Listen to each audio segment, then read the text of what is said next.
Hello, my dear friends and fellow lovers of literature, storytelling, and the kind of cinema that invites you to linger on every shadow, every silence, and every word. I am so delighted that you've joined me today because we're going to take a journey together, one that meanders through the barren deserts of a post-apocalyptic world, yet blossoms with questions of morality, faith, and the written word. Before we dive in, I want to gently ask you, if you enjoy these deep, reflective wanderings in a film, to like and subscribe, not as a perfunctory gesture, but as a small affirmation that we're exploring these intellectual curiosities together. And just to be clear, what we're about to do is not a conventional movie review. This isn't about box office numbers or star ratings, or whether someone thinks the action is cool enough. Instead, what I offer is a critical, deeply intellectual, and literary-oriented examination, a theoretical and reflective lens designed for minds that hunger for depth, context, and insight. This is a space where the story's philosophical threads matter as much as its plot mechanics. Let's begin with the essence of the story itself. The Book of Eli opens the door to a world both familiar and alien, a barren, scorched landscape where survival is measured in small, brutal increments. The sun beats down relentlessly, dust swirls in every breath, and the echoes of civilization are faint, fragile whispers of the past. In this world, a lone traveler moves with purpose, a man named Eli. He is enigmatic, self-contained, yet somehow open to the moral and spiritual currents that flow through the remnants of humanity. Watching him walk through this landscape, one can't help but feel that the story is both intimate and epic, personal yet mythic. From the very first moments, there's an intensity that lingers like the heat of a desert afternoon. Eli's journey is not merely one of physical endurance. It is a journey of faith, of purpose, and of literature itself. The book he carries, a sacred text, serves as a talisman, a guiding principle, and in many ways, a metaphor for the preservation of culture, knowledge, and human conscience amidst chaos. It is a reminder that in a world stripped bare, it is the stories we carry, the words we cherish, and the ethical frameworks we uphold that shape what remains of humanity. For me personally, this resonates profoundly. As someone who has often felt adrift in a world that sometimes prioritizes noise over narrative, watching Eli navigate his moral and physical terrain felt like a meditation on integrity, resilience, and the transformative power of storytelling. The narrative unfolds with a slow, deliberate tension. You feel the weight of every decision, the gravity of every encounter. Alongside Eli is a world that has not forgotten its capacity for cruelty. A man named Carnegie emerges as the primary antagonist, a character driven by ambition, greed, and a hunger for control. He seeks the book not for understanding or spiritual enlightenment, but for power, to wield it as a tool, to manipulate, to dominate. In a way, Carnegie is emblematic of the darker tendencies that persist in humanity, a mirror to the fragility of ethical fortitude when confronted by the seductions of authority and personal gain. His presence ensures that the stakes are not merely physical. They are moral, philosophical, and deeply human. As Eli moves through the towns, the abandoned highways, and the few pockets of surviving civilization, he encounters figures who illuminate the spectrum of human response to catastrophe. There's Solara, a young woman whose journey intersects with his own. Her character embodies curiosity, hope, and the tension between innocence and agency. The dynamic between Eli and Solara is not only compelling in terms of narrative tension, but also rich in metaphorical resonance. It suggests that even in a world ravaged by violence and scarcity, there is a possibility for mentorship, moral guidance, and the continuation of a cultural lineage. The film's plot, though relatively straightforward on the surface, a man carrying a sacred book across a dangerous wasteland, reveals itself to be an intricate tapestry of subtle tensions, thematic undercurrents, and philosophical reflections. Eli's encounters are never merely physical skirmishes. They're tests of character, examinations of willpower, and reflections on the choices that define us.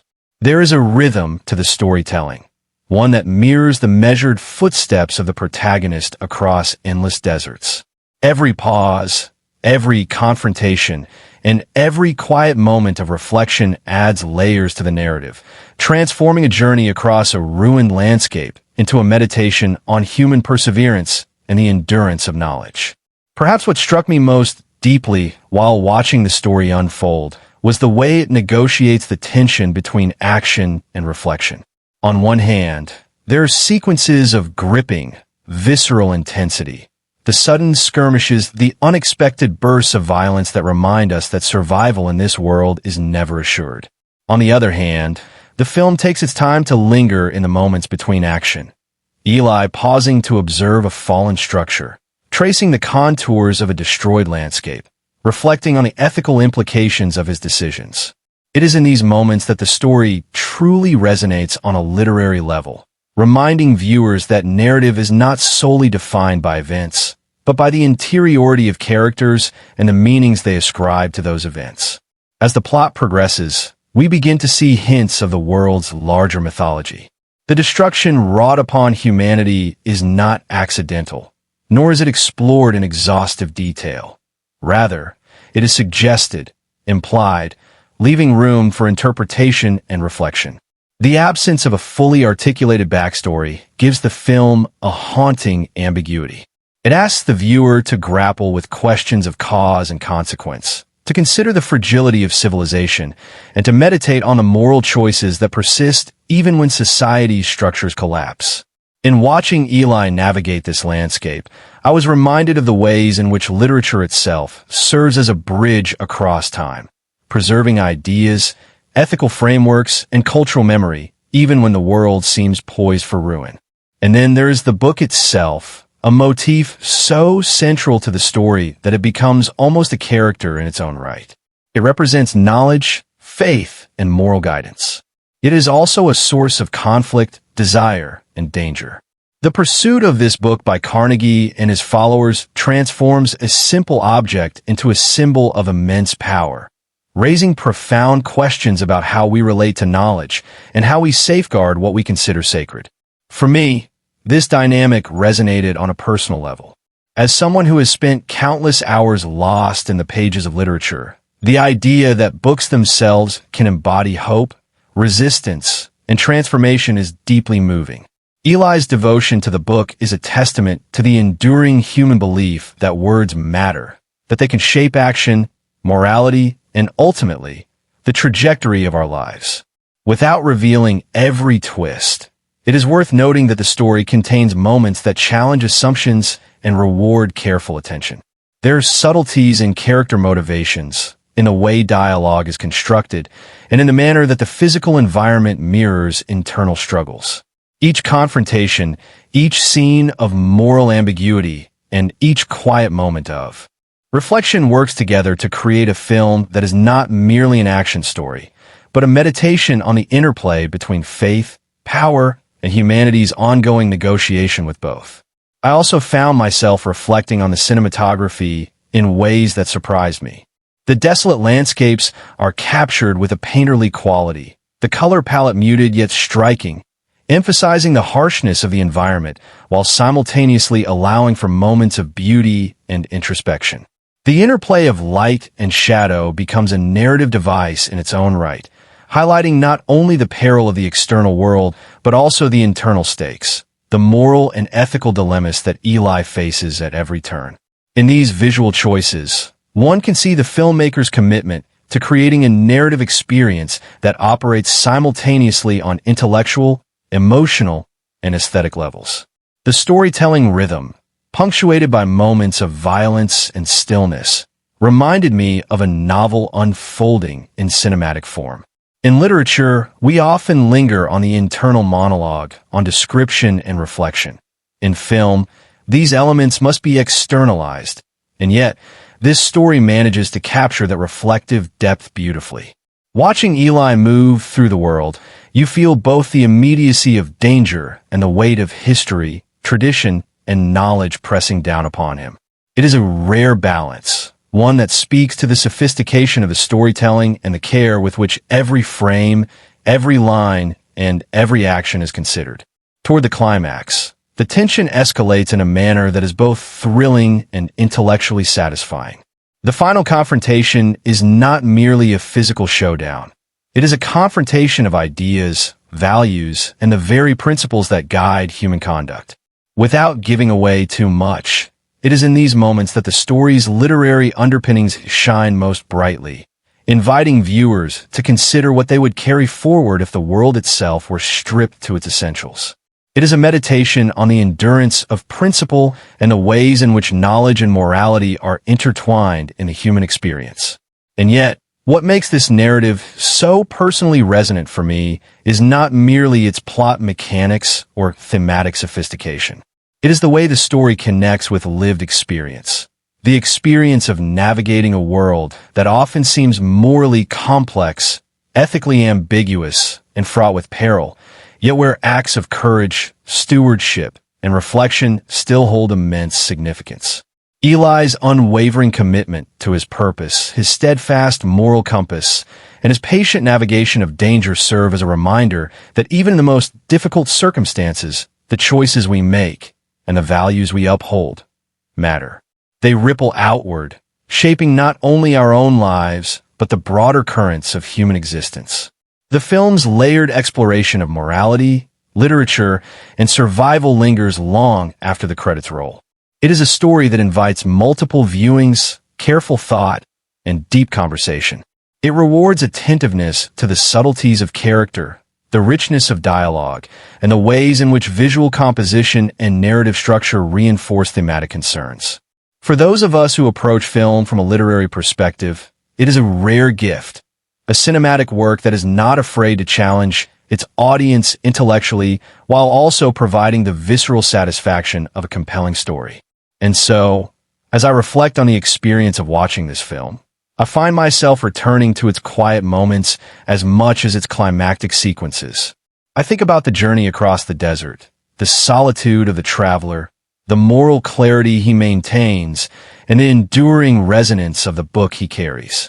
I think about the antagonist's ambition, the moral questions posed by every encounter, and the subtle ways in which the landscape itself mirrors inner conflict. I consider the emotional texture of the narrative, the hope, the tension, the occasional despair, and how it mirrors the human condition in profound ways. In inviting you into this exploration, my hope is that you will approach the story with curiosity, with an eye for the subtle and the symbolic, and with an openness to reflect on the intersections between narrative, morality, and the preservation of knowledge. This is a film that asks not only what happens, but why it happens and what it means for the human heart and mind. It is an invitation to think deeply about the ways in which we navigate our own lives, the choices we make, and the stories we choose to carry forward. So, let us wander through these deserts together, pausing at each moment of significance, reflecting on the weight of every encounter, and considering the enduring power of literature, morality, and human perseverance. In doing so, we honor the richness of the story, the craftsmanship of the filmmakers, and the transformative potential of narrative itself. As we embark on this journey of analysis, discussion, and reflection, I encourage you to open your minds to the layers beneath the surface, to savor the moments of quiet introspection as much as the bursts of action, and to consider what it means to carry forward knowledge, wisdom, and ethical integrity in a world that has been fundamentally altered. The story is more than a tale of survival. It is a meditation on the endurance of culture, the resilience of the human spirit, and the timeless significance of the written word. The story opens in a world that feels eerily familiar, yet wholly alien. A landscape stripped of color, vibrancy, and the comforting structures of civilization. The sun hangs relentlessly overhead, scorching the earth, scattering dust across the remains of a world once teeming with life. Roads are fractured, towns are skeletal, and the whispers of human society are faint echoes, carried on dry winds that hint at what has been lost. Into this desolation steps Eli, a solitary figure whose presence is both commanding and subtle. He walks with purpose, a rhythm in his step that communicates an inner discipline and conviction. The weight he carries is invisible to the casual observer, but it is palpable to those who linger in the pauses between his movements. This weight, of course, is the book he protects. More than paper and ink, it is a repository of wisdom, faith, and human continuity. From the very beginning, Eli's world is one of constant vigilance. He navigates deserted highways and skeletal towns, ever alert to the dangers that linger like shadows in the corners of human habitation. Early on, it becomes clear that survival in this landscape is not a matter of physical endurance alone. It is an intricate interplay of strategy, ethics, and intuition. He scavenges food, water, and shelter with care, yet never haphazardly. Every decision is measured, informed by an almost preternatural understanding of both the environment and the people who inhabit it. In these first encounters, we see a man who is acutely aware of his solitude, but who also moves with an unshakable moral compass, a compass oriented not merely toward survival, but toward a higher purpose. The narrative introduces us to the remnants of human life through a series of encounters that are as revealing as they are tense. In a small, derelict settlement, Eli comes across a group of individuals clinging to the remnants of society in the most literal sense, constructing fragile communities amid ruin. Here, we see the stark contrast between survival as mere existence and survival as a mission imbued with meaning. Some of the inhabitants are suspicious, wary of outsiders. Others are desperate, willing to compromise ethical boundaries for a scrap of food or a bit of protection. Eli navigates these interactions with careful diplomacy, a combination of understated authority and quiet moral assertion. He neither seeks conflict nor avoids it. Rather, he operates with the precision of someone who knows that every action has consequences far beyond the immediate moment. As he moves forward, the figure of Carnegie emerges, an ominous presence whose ambition and cunning quickly mark him as a central force in the unfolding drama. Carnegie is obsessed with obtaining the book Eli carries, not for spiritual or intellectual reasons, but for power. In the harsh arithmetic of this new world, knowledge becomes currency, influence, and control. Carnegie's towns and strongholds are fortified, reflective of his relentless drive to dominate others and secure the book for his own purposes. In observing the first interactions between Eli and Carnegie's agents, it becomes clear that these encounters are not merely physical confrontations. They're clashes of philosophy and principle. Carnegie embodies the hunger for control, the darker currents of human desire, and the perils of untethered ambition, while Eli represents the ethical and spiritual resilience that persists even in a broken world. In the midst of these tensions, Solara enters the narrative, a young woman whose life intersects with Eli's in ways that are subtle, yet deeply significant. At first, she appears almost incidental, caught in the routines of her own survival, navigating a world that has offered her little security or certainty. Yet her curiosity, intelligence, and latent sense of morality make her a compelling counterpart to Eli. Their initial interactions are cautious. She is wary of his silence, his focus, and his apparent detachment from ordinary concerns. However, it is precisely these qualities that draw her attention and spark a tentative alliance. The relationship that begins to form between them is not defined by sentimentality, but by mutual recognition, an acknowledgement that in a world so stripped of certainty, guidance, mentorship, and shared purpose become rare treasures. The story continues to unfold through a series of journeys and encounters that reveal the harshness and complexity of this world. Eli and Solara traverse scorched landscapes, abandoned towns, and fragile communities, each step layered with tension and moral reflection. They face threats both human and environmental, from desperate scavengers to violent marauders.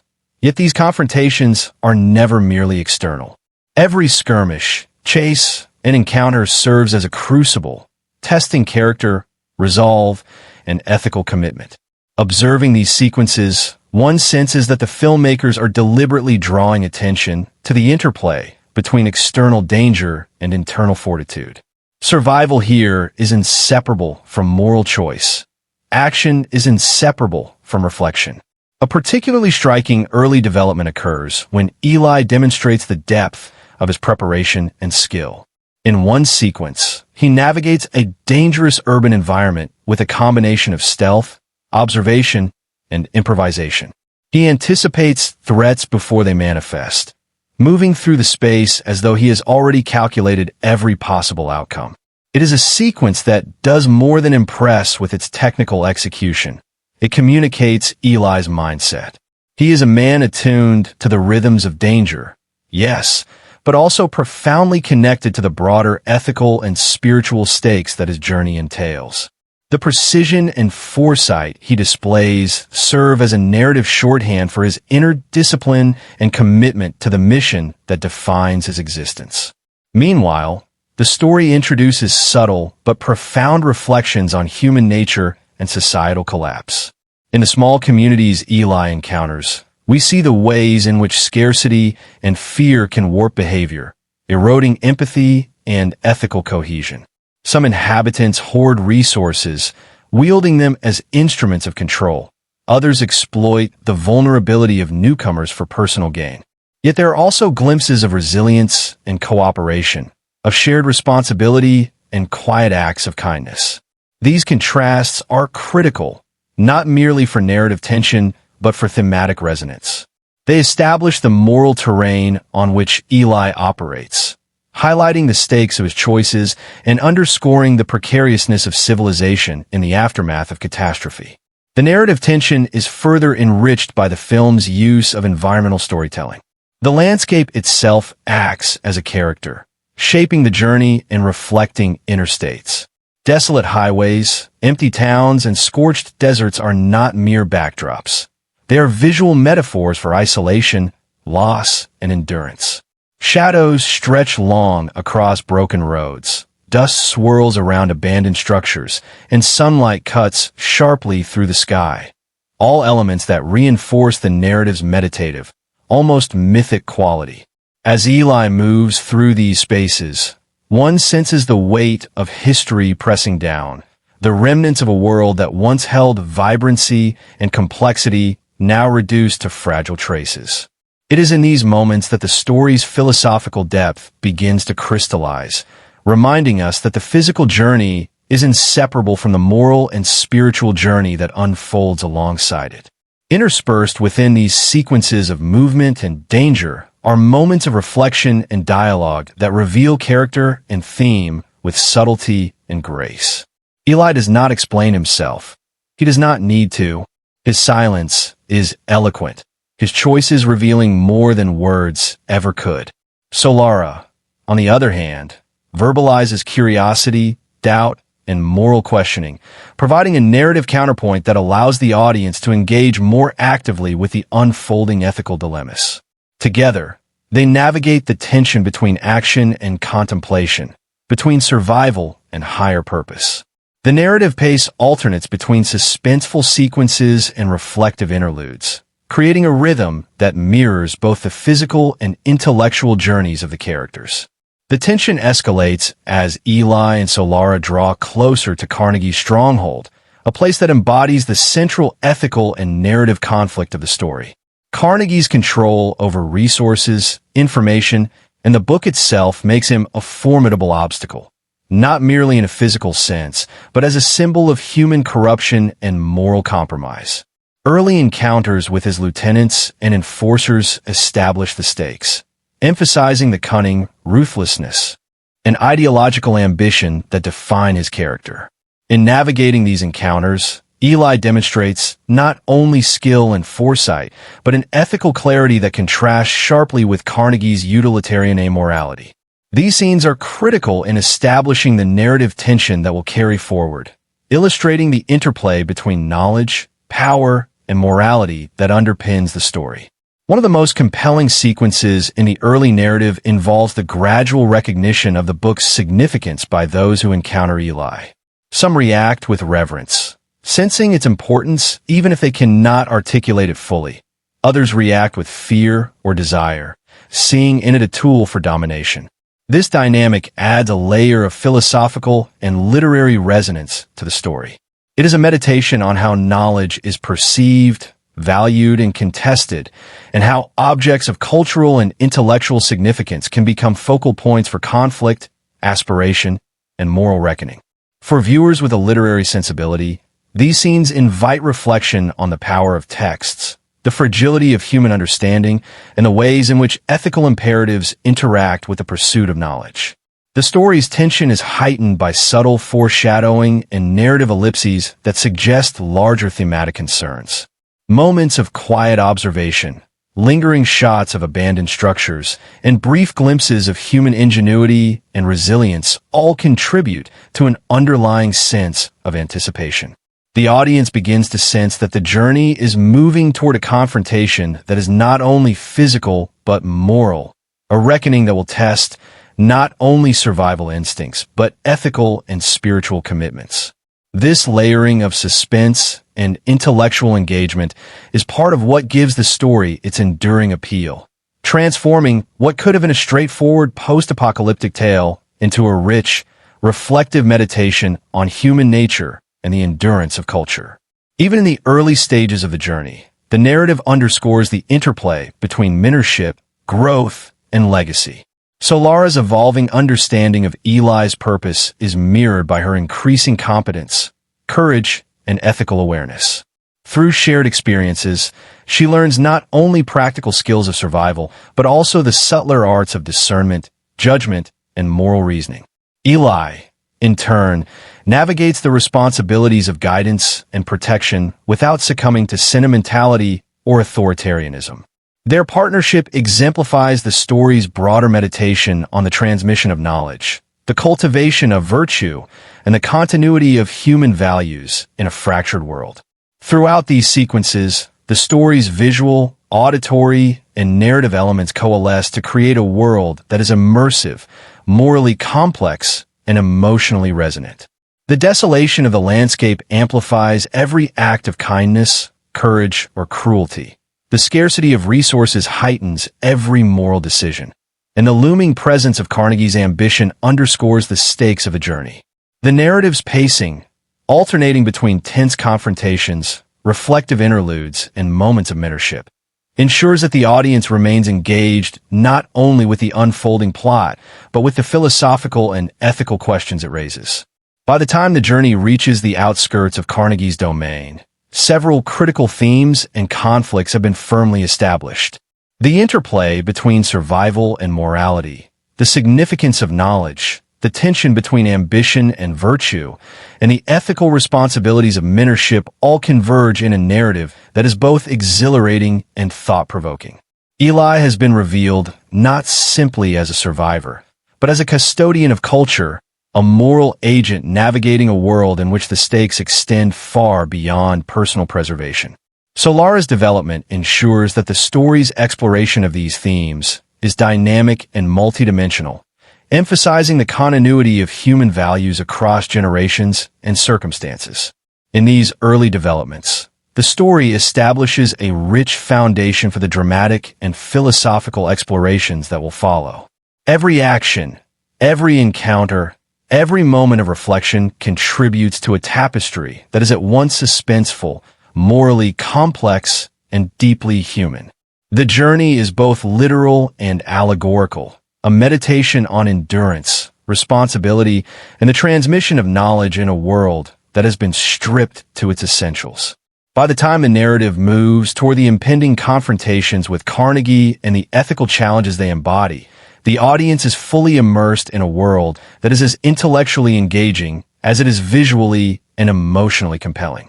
The first half of the story thus functions as a meticulously constructed prologue to the deeper ethical, spiritual, and physical confrontations that will follow. Through its careful attention to character, landscape, and moral complexity, it establishes stakes that are both immediate and enduring. Eli's journey is not merely one of survival, but of purpose. Solara's growth is not merely practical, but philosophical, And Carnegie's ambition is not merely villainous, but illustrative of the ways in which human desire can warp perception, ethics, and society itself. In this way, the narrative balances action with reflection, suspense with meditation, and desolation with the quiet, persistent hope that the preservation of knowledge and virtue can endure even in the harshest circumstances. As the story continues, the landscape grows even more treacherous, a reflection of the escalating stakes that shadow every step Eli takes. The sun blazes mercilessly, casting long, distorted shadows over broken highways and skeletal towns, each a testament to a world that has lost its equilibrium. Dust swirls around abandoned vehicles and hollowed buildings, and in the silence that follows the occasional gust of wind, one can almost hear the echoes of civilizations that once thrived. Here, Eli's path becomes increasingly intertwined with forces that threaten not only his survival, but the very essence of the mission he carries. Each movement is calculated, each decision weighted with the knowledge that a single misstep could unravel the fragile balance he has maintained thus far. Solara, whose presence has grown steadily from a tentative curiosity to a steadfast companion, begins to reveal her resilience and latent capabilities. Observing her navigate challenges alongside Eli, one recognizes the subtle evolution of her character. She is no longer merely an observer or dependent ally.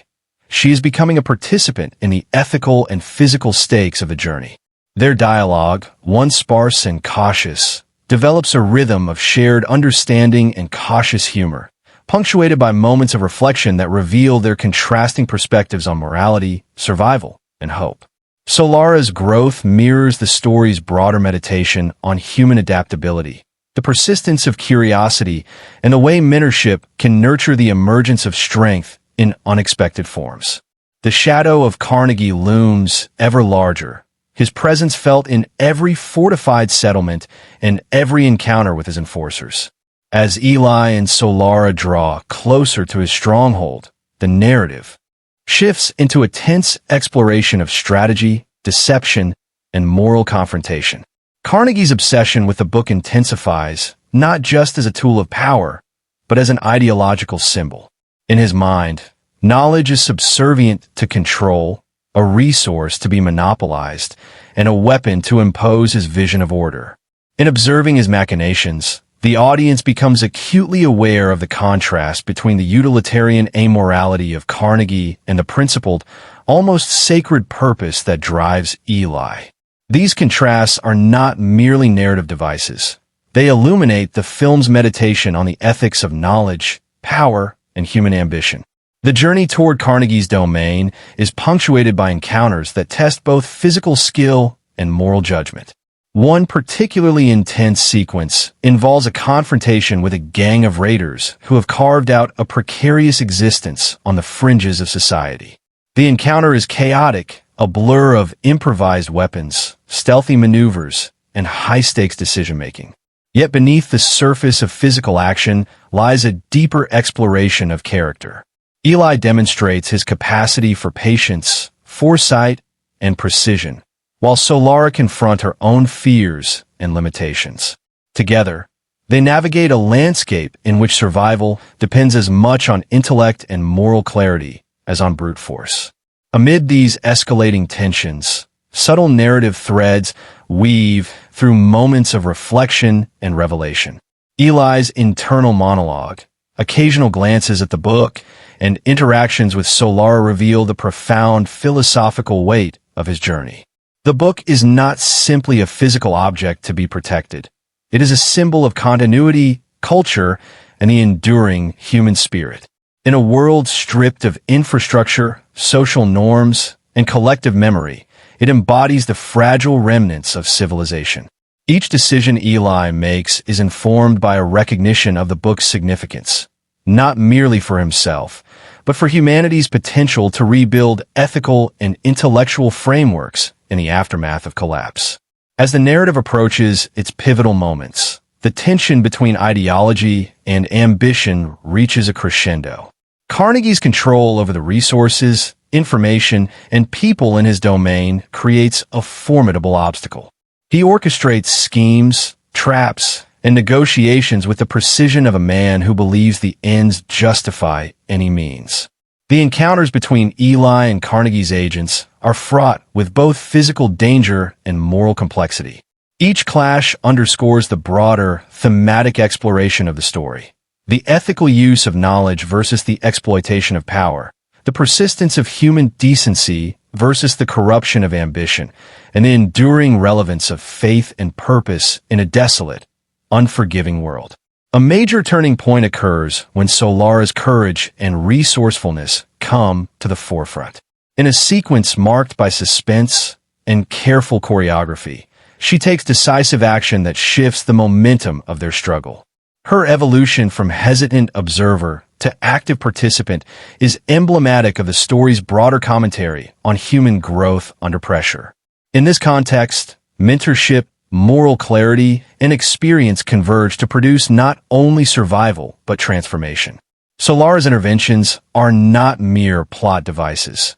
They are emblematic of the film's exploration of intergenerational transmission of values, the cultivation of discernment, and the ethical application of knowledge in challenging circumstances.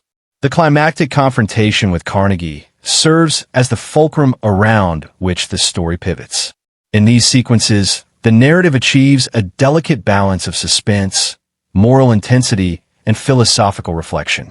Carnegie, confident in his control over both resources and human behavior, underestimates Eli's combination of foresight, resilience, and unwavering purpose. The ensuing interactions are multilayered. A literal struggle over possession of the book, a moral battle over the use and significance of knowledge, and an ideological contest between the utilitarian pursuit of power and the sacred duty of stewardship. Each exchange, each maneuver, is charged with ethical and narrative significance, culminating in moments that feel both inevitable and profoundly resonant. Throughout these confrontations, the landscape continues to reflect the internal and external stakes of the narrative. The ruins of towns, the desolate stretches of highway, and the stark interiors of Carnegie's stronghold serve as both literal and metaphorical arenas for conflict. Shadows, light, and dust are not mere atmospheric embellishments. They function as narrative devices, reinforcing the tension, heightening the sense of moral gravity, and visually echoing the fragility of human institutions and values. The filmmaker's attention to these elements ensures that every frame communicates both story and theme, creating a cinematic experience that is immersive, reflective, and emotionally potent. The unraveling of major plot twists is handled with subtlety and impact.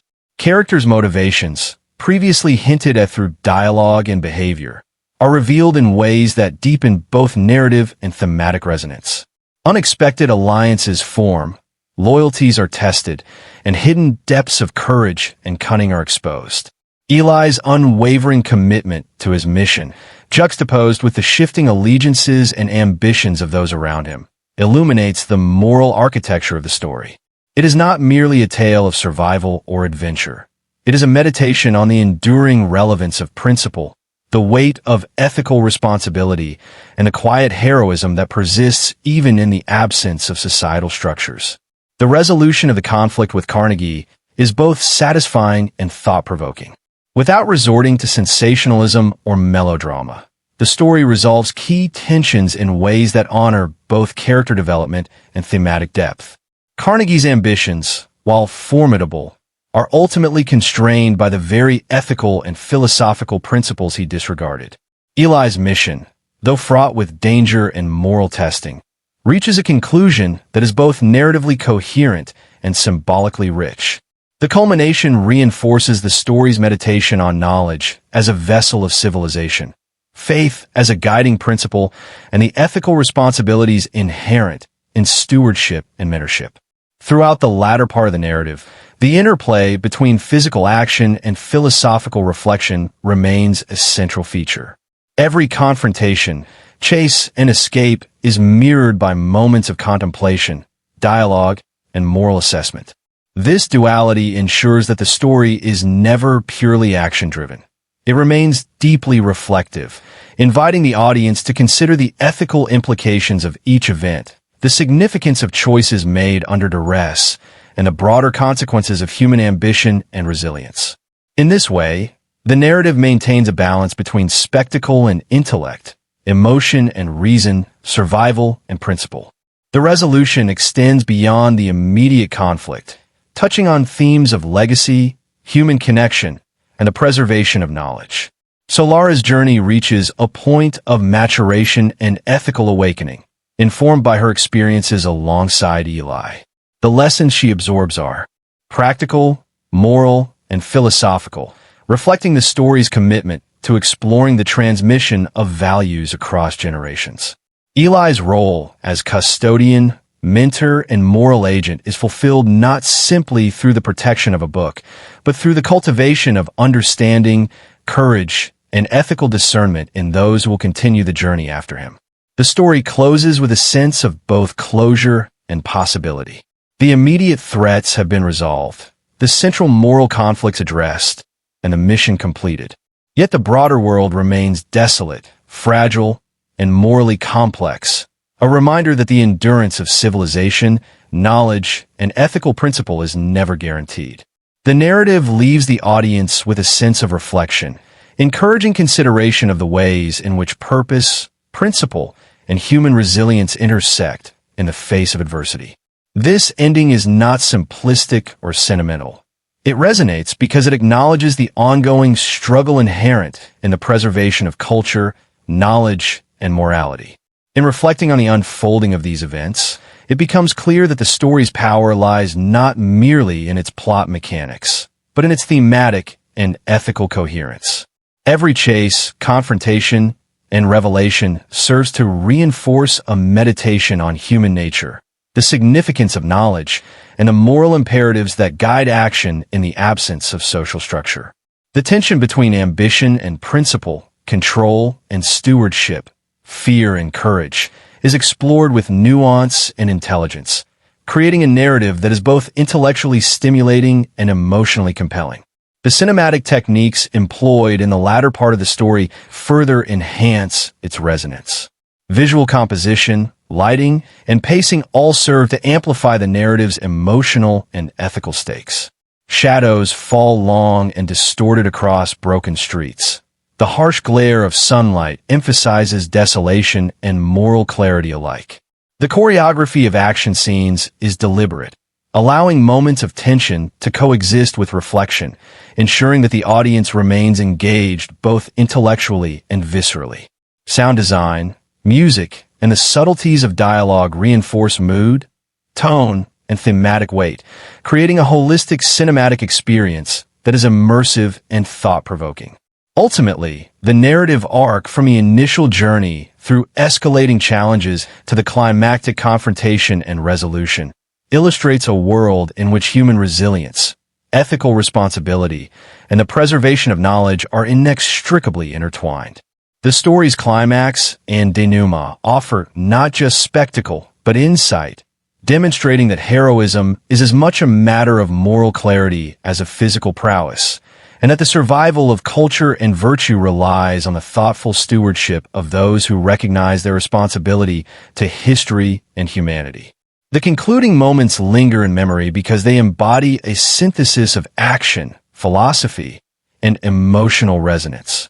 The journey's hardships, the perils faced, the moral dilemmas navigated, and the lessons imparted coalesce into a vision of endurance and hope.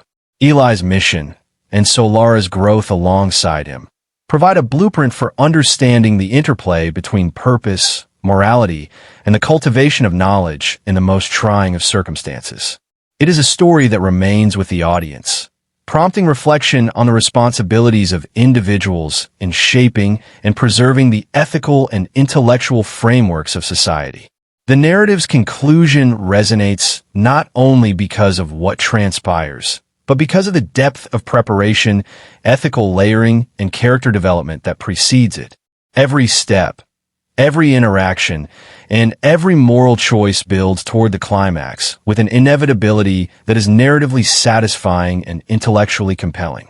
The final scenes, suffused with both triumph and reflection, underscore the story's enduring relevance. That the preservation of knowledge, the exercise of moral discernment, and the cultivation of human virtue are struggles that transcend circumstance, time, and place. In sum, the latter portion of the journey solidifies the story's reputation as a narrative of substance, depth, and reflection. Its power lies not merely in the unfolding of events, but in the careful attention to the ethical, philosophical, and emotional consequences of those events.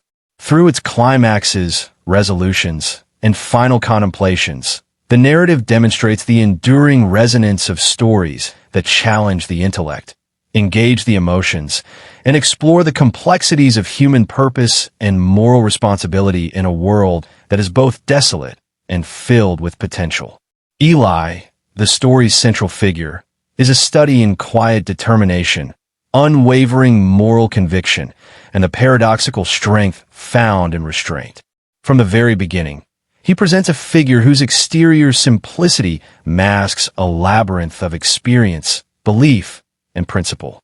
Watching him move through the desolate landscapes, one is struck not only by his physical prowess, but by the deliberate economy of his actions. Every step he takes, every choice he makes, seems guided by a profound inner compass, a blend of faith, intellect, and moral clarity that frames him as both a survivor and a custodian of something far greater than himself.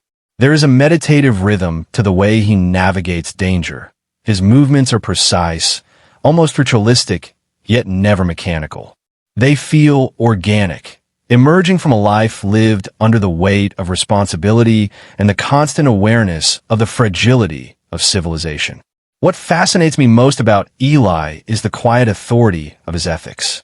Unlike many cinematic heroes who derive power from charisma, violence, or rebellion, his influence emerges from consistency, patience, and unwavering adherence to a higher purpose. He acts decisively, yes, but with reflection. He does not seek recognition or glory. His mission is its own justification.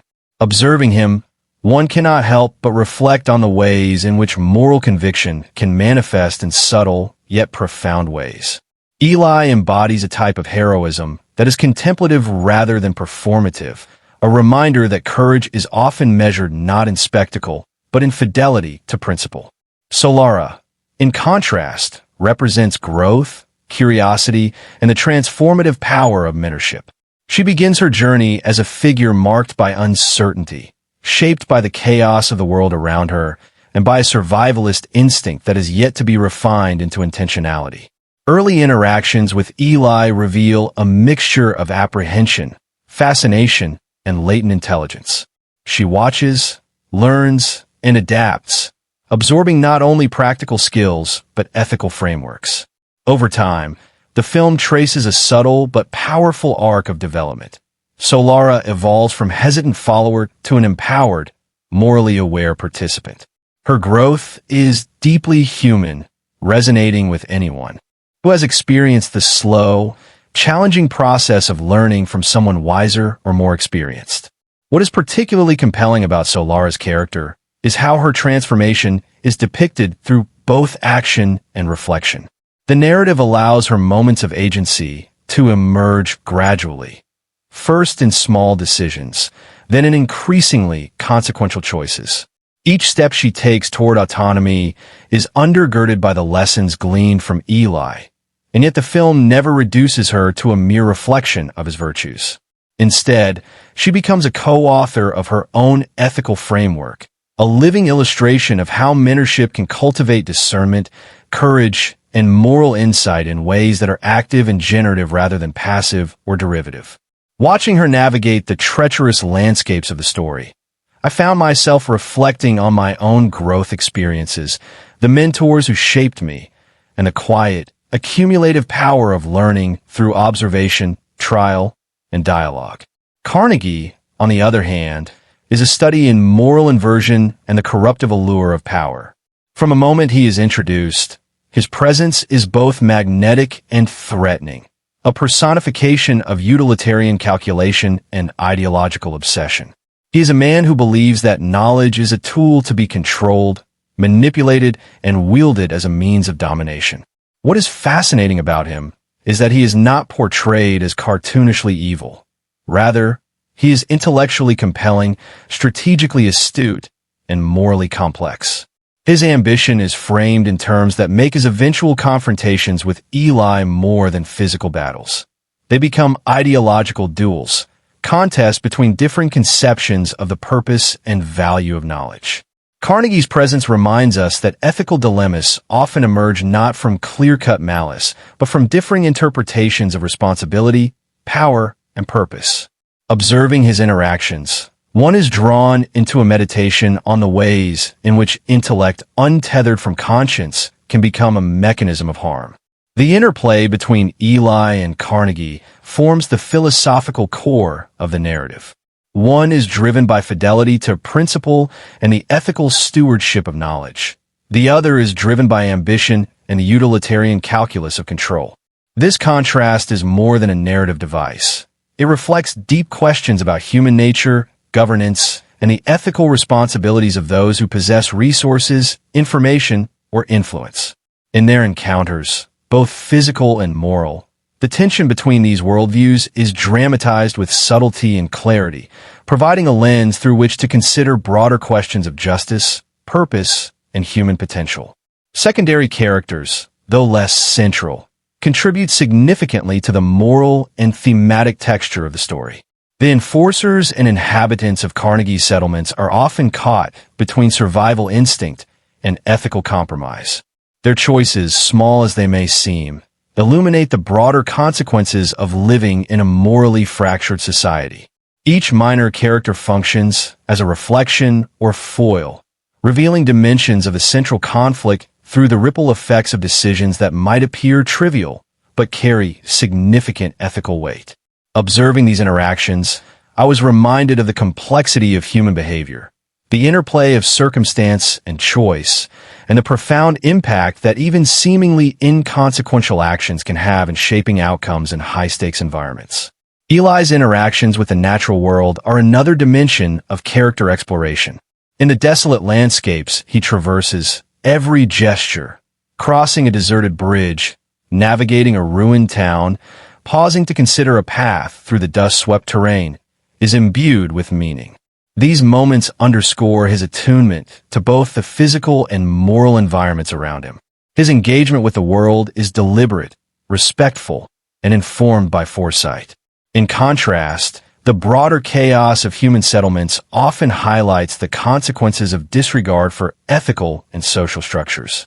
Through these juxtapositions, the story deepens our understanding of character by linking personal behavior to environmental awareness and ethical responsiveness. The evolution of trust and relational dynamics is another compelling aspect of character exploration. Eli's initially guarded demeanor softens subtly as he interacts with Solara, revealing a capacity for patience, empathy, and guidance. Their bond is not sentimentalized. It is pragmatic, mutual, and ethically grounded. Solara's willingness to learn and act in accordance with principles she gradually internalizes reflects the nuanced ways in which trust is both earned and reciprocated. Observing their growing collaboration, one is invited to reflect on the nature of mentorship, the ethical responsibilities inherent in guiding others, and the ways in which relational bonds can shape moral development. The depiction of conflict, both internal and external, further illuminates character depth. Eli, though physically capable, is frequently confronted with moral dilemmas that test his principles. Whether to act with lethal force, whom to trust, and how to navigate the tension between immediate survival and long-term ethical responsibility. These dilemmas are neither contrived nor abstract. They are grounded in the logic of the narrative world and in the philosophical underpinnings of his character. Solara, too, faces internal conflicts as she reconciles her instincts for survival with the moral frameworks she absorbs from Eli. This layering of internal and external struggle creates characters who feel fully realized, morally complex, and intellectually compelling. The use of silence and subtle expression is central to character development. Eli often communicates more through observation, posture, and measured speech than through explicit dialogue. These quiet moments are laden with narrative and ethical significance, allowing the audience to infer his thoughts, values, and emotional states without expository dialogue. Solara's expressive gestures, her moments of hesitation and resolve, complement this dynamic, highlighting the contrast between experiential learning and instinctive action. Carnegie's mannerisms, his calculated movements, deliberate speech, and strategic posturing, further differentiate him as a character whose intellect and ambition are inseparable from his moral orientation. An intriguing dimension of character analysis lies in the symbolic resonance of the book itself. While physically central to Eli's mission, it functions metaphorically as a lens through which we understand his character. The book represents ethical continuity, the preservation of culture, and the careful stewardship of knowledge. Eli's reverence for it is not blind. It reflects deep philosophical engagement with the responsibilities inherent in possessing knowledge and the imperative to safeguard what is valuable for future generations. The moral weight he assigns to the book reveals a character whose ethical depth is inseparable from his purpose, underscoring the narrative's meditation on duty, legacy, and the preservation of virtue. Carnegie's obsession with the book, by contrast, illuminates his character through contrast. To him, the book is an instrument of power, a means to manipulate, control, and dominate. His engagement with it reveals his utilitarian approach, his willingness to subordinate ethics to ambition, and his conceptualization of knowledge as a tool rather than a responsibility. The tension between these two orientations crystallizes the story's ethical dialectic, the contrast between stewardship and exploitation, principle and pragmatism, reverence and instrumentalization. Eli's combat skills and survival abilities also serve as extensions of character rather than mere spectacle. His mastery of strategy, improvisation, and martial proficiency reflects patience, foresight, and ethical discipline. He does not fight for glory or vengeance. He fights as a means of protecting something sacred, a principle, and ultimately, humanity's potential to rebuild. Observing his physical actions in conjunction with his moral deliberations provides a holistic understanding of his character, revealing the integration of intellect, ethics, and skill that defines him as a hero of thought and principle rather than mere action. Solara's emergent courage highlights another facet of character depth, the interaction between experience and ethical choice. As she increasingly asserts agency, she demonstrates the interplay between learned principles and instinctual decision-making.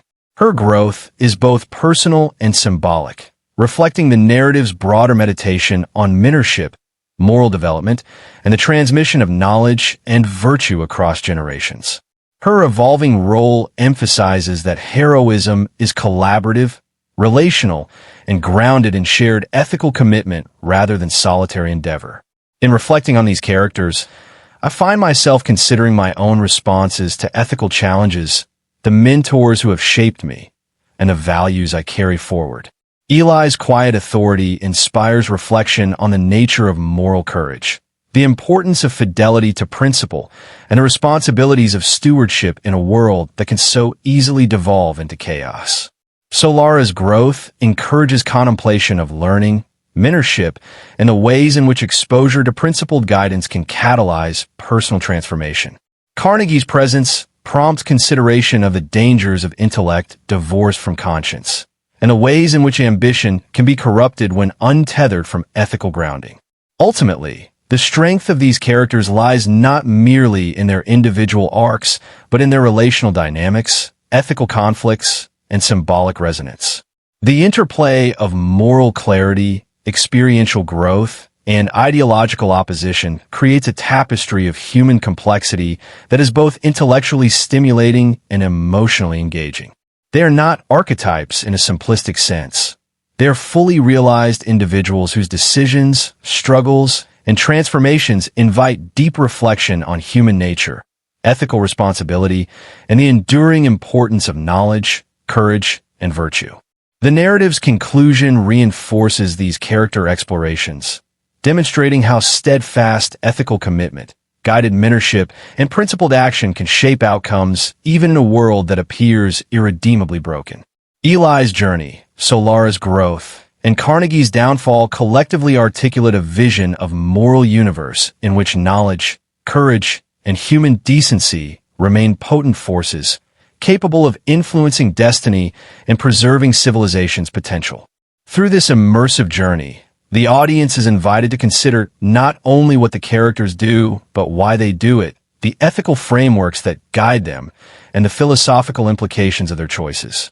Each interaction, each challenge, and each triumph contributes to a narrative that is both character-driven and conceptually rich, allowing us to see the human experience through the lens of moral inquiry, relational development, and reflective engagement. In exploring their lives and decisions, the story offers insights not only into narrative construction, but into the timeless questions of ethics, purpose, and human potential that resonate far beyond the cinematic frame. It's always intriguing to me how some films carry a sense of mystery not just within their narrative, but in the very way they are made. With this story, the layers of intrigue extend beyond what unfolds on screen and seep into the production itself, revealing a universe of unusual occurrences, extraordinary efforts, and decisions that shape the film in ways the audience might never suspect. Even as I watched it unfold, I found myself caught not only by the stark, dusty landscapes and the stark moral undertones, but also by the hidden stories of craft, serendipity, and meticulous artistry that brought it to life. One of the first things that stands out about the making of this film is how much of it was driven by a commitment to authenticity in the visual storytelling. The filmmakers were obsessed with creating a post-apocalyptic world that felt simultaneously alien and hauntingly familiar, a place that existed on the edge of desolation but still resonated with echoes of humanity. They scouted locations with an almost obsessive zeal, seeking out abandoned towns, decaying industrial sites, and stretches of desert that could communicate the weight of the story's moral and philosophical undertones. I remember reading somewhere that the selection of these sites often involved trekking to places that were almost inaccessible, yet essential for capturing the aesthetic they envisioned. There was a palpable reverence for the environment as a co-author of the story, a recognition that the world itself would shape the character's journey as much as the narrative arc itself. The production team faced numerous challenges in marrying this vision with practical filmmaking. Some of the locations chosen were inhospitable in ways that were surprising even to seasoned professionals. Blistering sun, sudden storms, and the unpredictable behavior of local wildlife were all factors that had to be negotiated on a daily basis. I can't help but think about how the actors and crew had to internalize the extremity of these settings in order to convey genuine emotional weight. There's a particular resonance when I think of the way Eli moves through the landscapes in the film, the rhythm of his steps, the measured pace, the patience. Knowing that these scenes were shot in conditions that were, at times, physically taxing makes that rhythm feel even more intentional, almost meditative. It's as if the struggle of production mirrored the struggle of survival in the narrative world itself. Some of the most fascinating behind-the-scenes stories involve the choreography of action and combat. The film presents a protagonist who is both contemplative and physically formidable, and translating that a screen required a delicate balance of realism and cinematic flair. The stunt team reportedly spent weeks developing movements that were precise yet fluid, ensuring that every fight scene carried narrative weight rather than being a mere spectacle. One of the more unusual stories I came across was about the training regimen for the lead actor, which included a combination of martial arts, knife work, and even breathing techniques intended to cultivate both focus and stamina. It's almost as if they were trying to create not just a performance, but a physical embodiment of the character's ethical and spiritual discipline. I find this deeply compelling because it suggests a philosophy of acting and character embodiment that extends beyond technique. It's almost ritualistic in service of a narrative that is itself concerned with purpose and morality. The film's use of light and shadow is another area rich with unusual production anecdotes. The director and cinematographer were intent on creating a visual language that would communicate tone, mood, and philosophical subtext. They often used natural light in unconventional ways, capturing the raw interplay of sun, dust, and ruin. One story that stuck with me involved a particular scene shot during the golden hour, where the angle of sunlight was critical to convey both the desolation of the setting and the inner clarity of the protagonist. The timing was so precise that if the crew had missed even a few minutes, the shot would have been unusable. The pressure and coordination required in that moment must have been intense, and yet the resulting scene feels effortless, as if the world itself were framing the character in a poetic meditation on survival and purpose.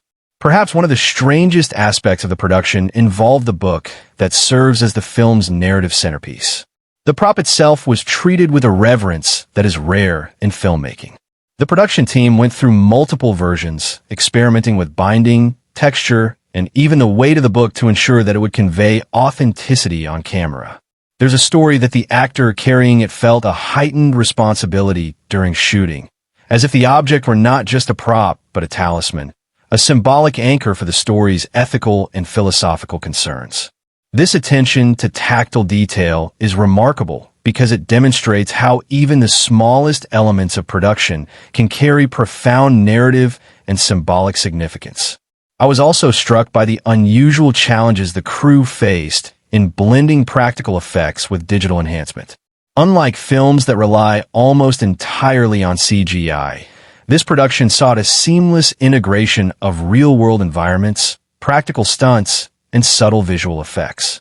Some scenes required painstaking layering, with actors performing in physical sets while digital enhancements were applied afterward to deepen the sense of scale or amplify environmental danger. There's a story that during one desert sequence, the heat and wind made it almost impossible to keep track of the digital markers needed for post-production. The patience, precision, and technical creativity required to pull off these sequences are astonishing, and they reveal a production culture that values craftsmanship as much as conceptual ambition. The makeup and costume design also harbor unusual stories. The crew reportedly experimented with different methods to make the characters appear simultaneously weathered, resilient, and connected to the harsh world around them.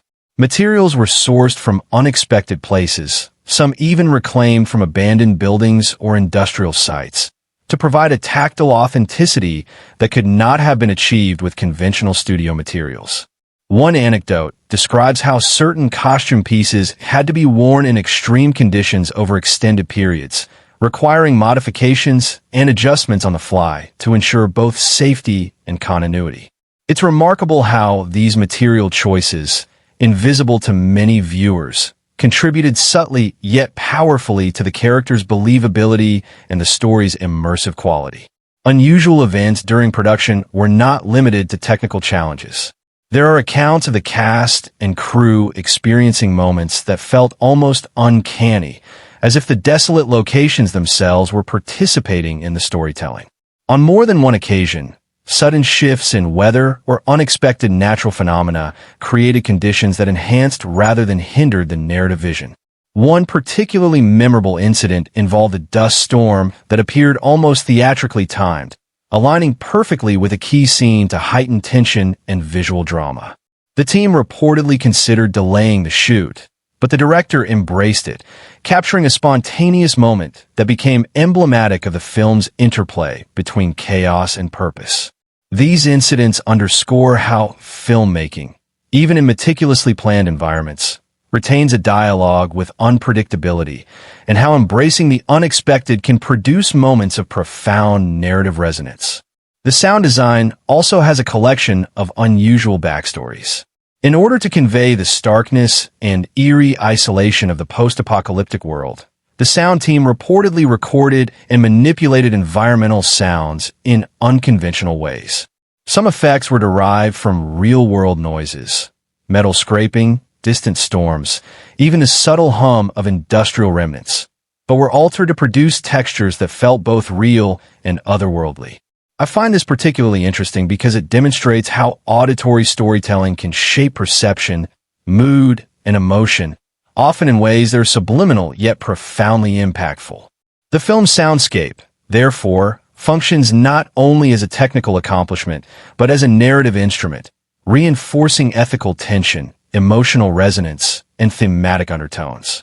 Another aspect of the production that feels delightfully strange is the way improvisation played a role, even within a meticulously structured environment.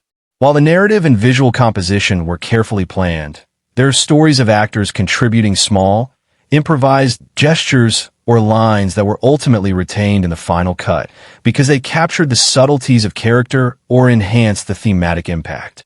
These spontaneous contributions illustrate how creative collaboration, even in highly disciplined settings, can yield nuanced, humanizing effects that elevate storytelling beyond the written script. One cannot overlook the attention given to props beyond the book. Everyday objects in the desolate world, rusted vehicles, remnants of domestic life, fragmented signage, were selected, positioned, and aged with such care that they became carriers of narrative subtext. The production team reportedly spent hours debating the placement of a single object in a scene because it could subtly influence the audience's interpretation of the environment, the character's relationship to it, or the overall emotional tone. These choices, while seemingly minor, reflect a production philosophy that recognizes the narrative power of detail, and they transform ordinary items into vessels of memory, history, and symbolism. There were also moments of unexpected humor and levity behind the scenes, which reveal the human side of a production often consumed by intensity and thematic weight. Stories abound of actors and crew finding moments of playful relief amidst grueling schedules, whether through spontaneous improvisation, inside jokes, or shared camaraderie in extreme environments.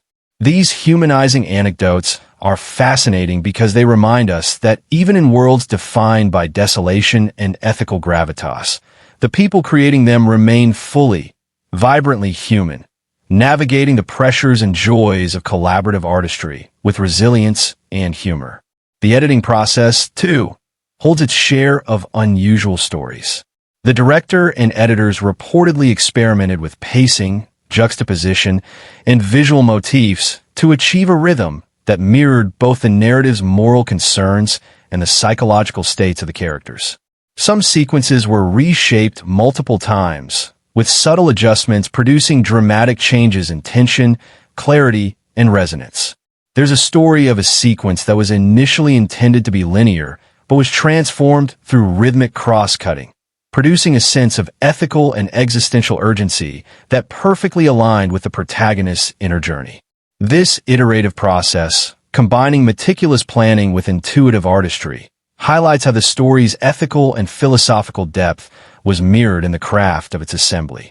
Even minor technical details have fascinating stories.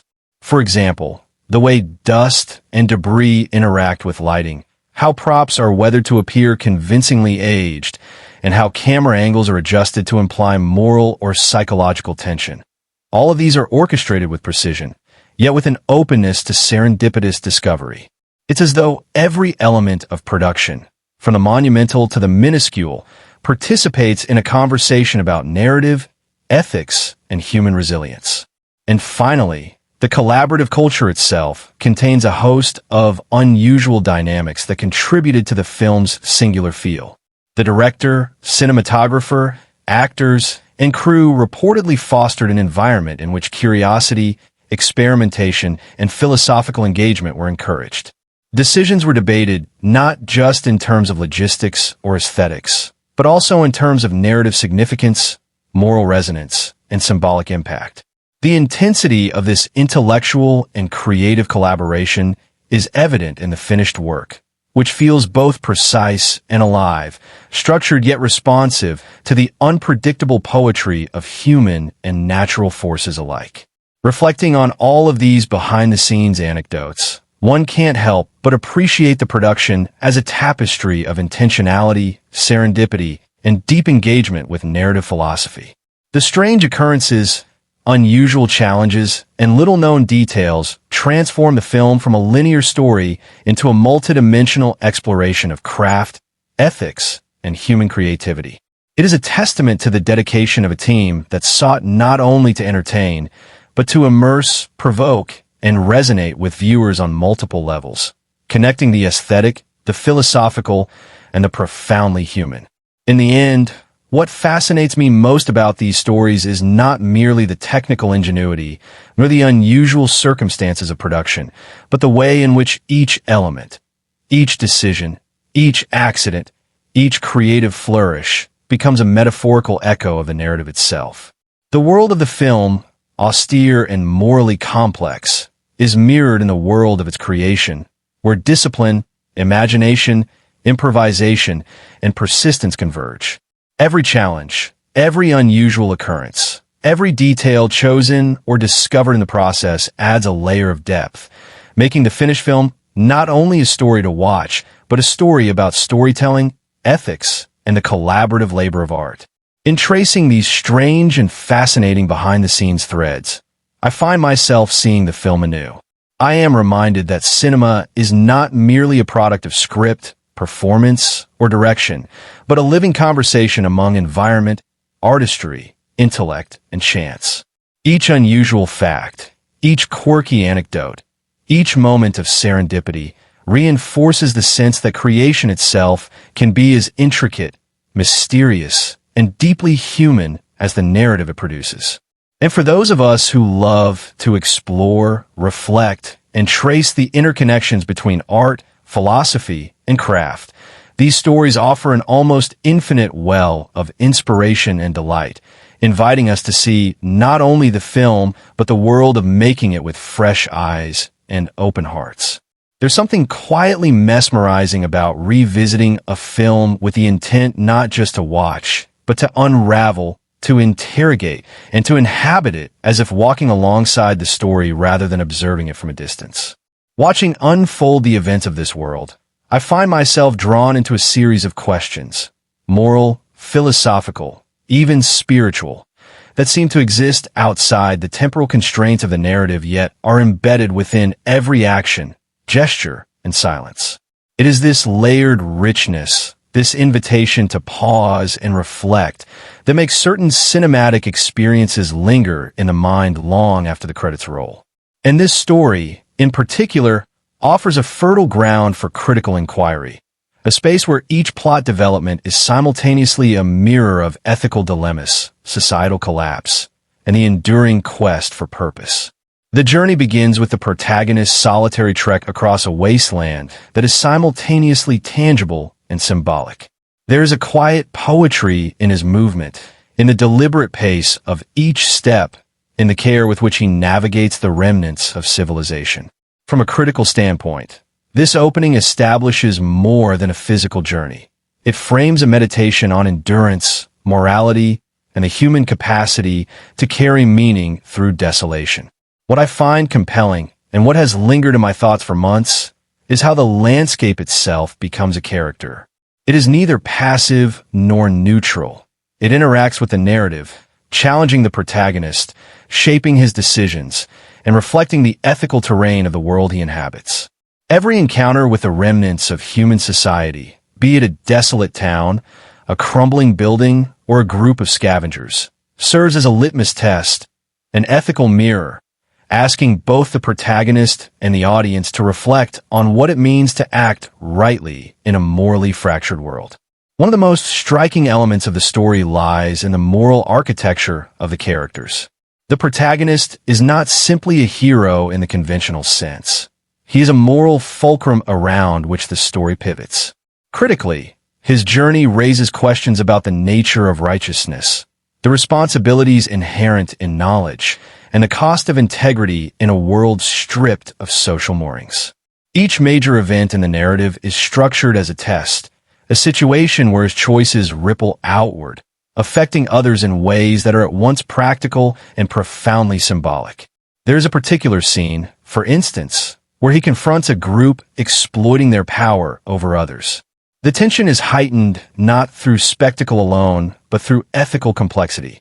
The protagonist must navigate violence, survival, and the imperative of justice. Observing this, I am reminded of classical literature, of epic journeys where moral discernment defines heroism more than brute strength. In this context, the film resonates as much with philosophy and theology as it does with action cinema, offering an intricate lattice of meaning beneath the surface drama. Equally significant are the supporting characters and the events that shape their interaction with the protagonist. Each encounter introduces a new dimension to the narrative, often serving as both a catalyst for plot and a vehicle for thematic exploration. For example, the young woman who becomes a companion. Her presence is not merely functional. She represents the fragility of hope, the persistence of human connection, and the moral complexity of mentorship. Through their interactions, the story interrogates questions of guidance, influence, and ethical modeling. The events that bring them together, the dangers they navigate, and the dialogue they share invite a reading that is as much psychological as it is narrative. Observing these moments critically, one sees the careful construction of tension between vulnerability and agency. It is a subtle reminder that in a world decimated by chaos, human bonds are simultaneously frail and profoundly sustaining.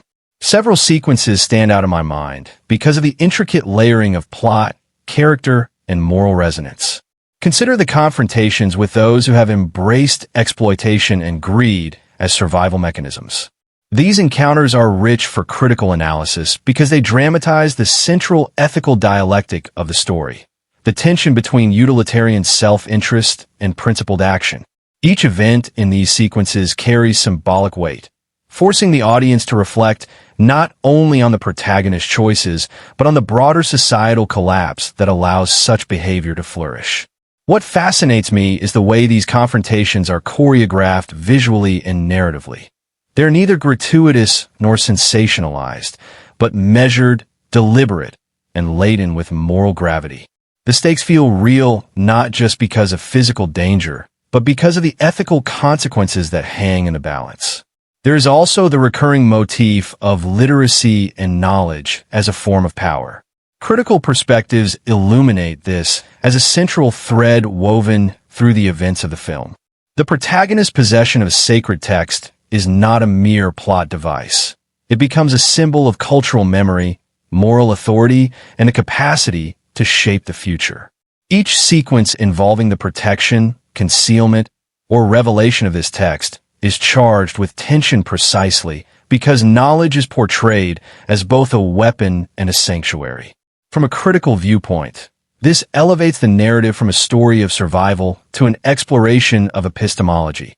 Who holds knowledge, how it is transmitted, and what moral obligations accompany its possession.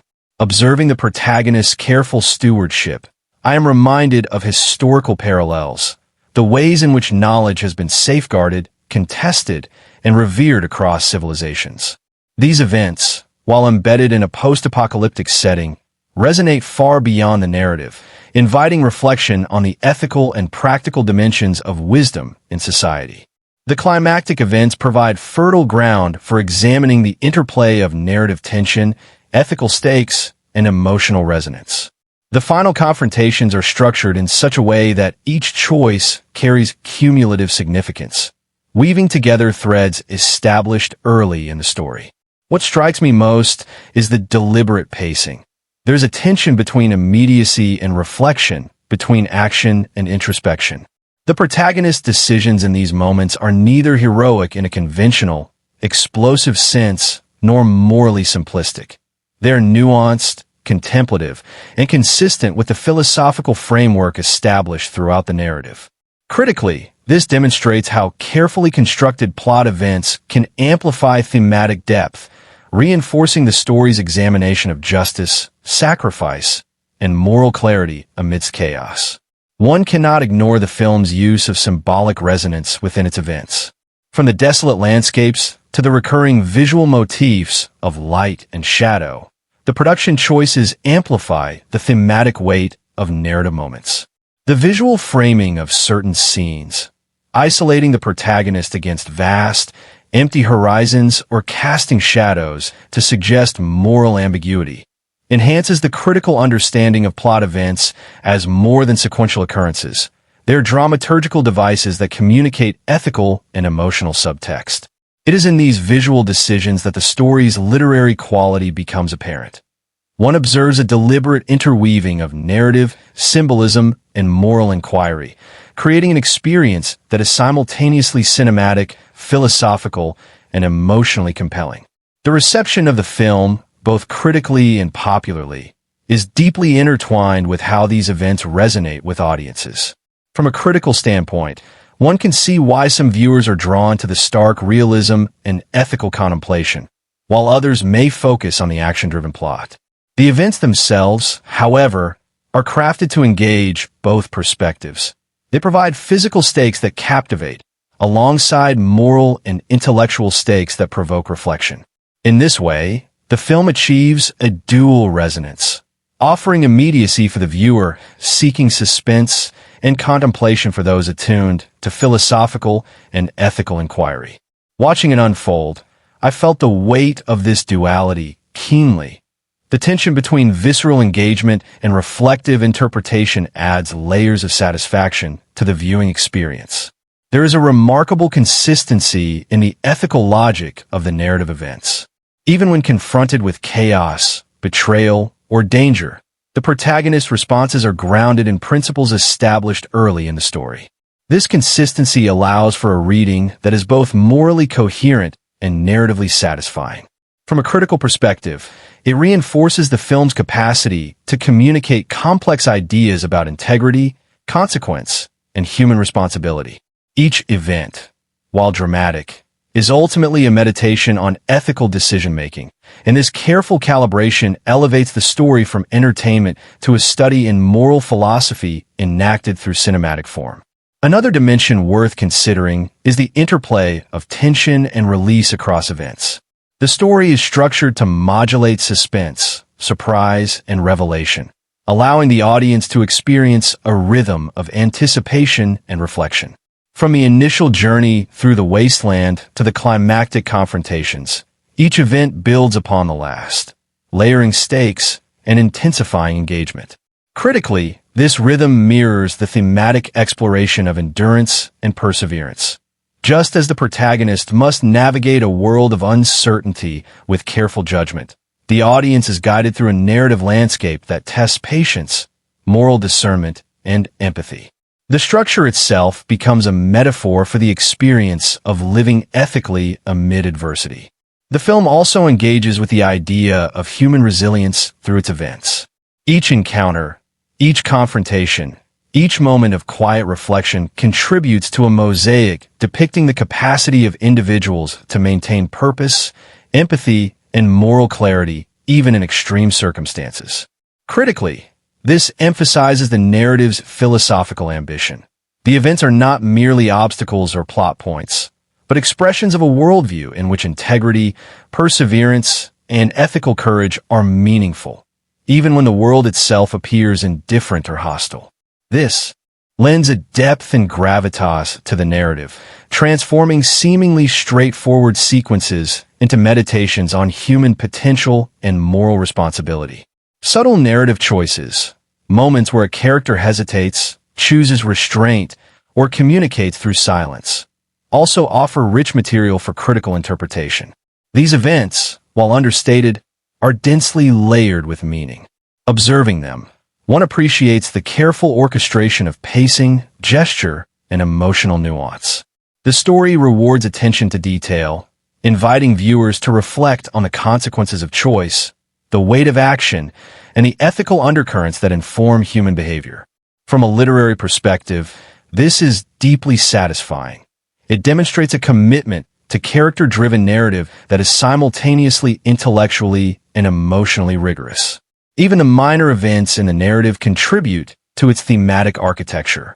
Interactions with secondary characters, fleeting decisions about resource allocation, or seemingly inconsequential encounters all ripple outward, influencing the protagonist's trajectory and shaping the moral texture of the story. Critically, this attention to the cascading effects of small actions mirrors the ethical principles underpinning the narrative. Every choice has consequence. Every engagement carries moral weight, and even in desolation, human agency matters. Observing this structure, I am struck by the elegance with which plot, theme, and ethical reflection are interwoven, producing a narrative that is both intellectually and emotionally resonant. In the final analysis, the events of the film collectively function as an extended meditation on human agency, moral clarity, and resilience in the face of systemic collapse. Each confrontation, choice, and quiet moment of reflection contributes to a larger exploration of what it means to act ethically, to preserve meaning,